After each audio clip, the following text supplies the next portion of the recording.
هلا وشو، تعالوا وياكم نسوي مرق المعلات أو هبية المعلات، والطريقة جدا سهلة وبسيطة. نبلش أنا وياكم بسم الله. هنا عندي المعلات قطعته وبعدها ضفته بالجدار هو والفش مالته، وبعدها نسيته لازم تغسلوه غسلة زينة وخليه على النار لمدة تقريبا ربع ساعة هيج. بعدين هنا ضفت ورق طنجان وقطع بصل، وبعدها طبقت الجزر وقفت على النار تقريبا نص ساعة، وبعدها هنا بارد صفيت المقلاة، وبعدها بجدر هنا ضفت زيت وقطع بصل وحمستهم كل زين، وبعدها راح اضيف عليهم معلقة احمسهم حمسة كل زينة. وهنا راح اضيف البهارات او التوابل راح اكتب لكم اياها اسفل الشاشة، وبعدها ابقى احمس بيهم حمسة كل زينة واضيف الماء.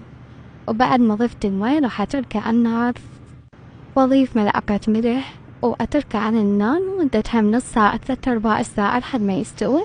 وهنا كمل عندي المقلاة، كانت أطيب مرقة وأنا لكم وأنا بألف عافية. لا تنسونا باللايك والاشتراك والكومنت.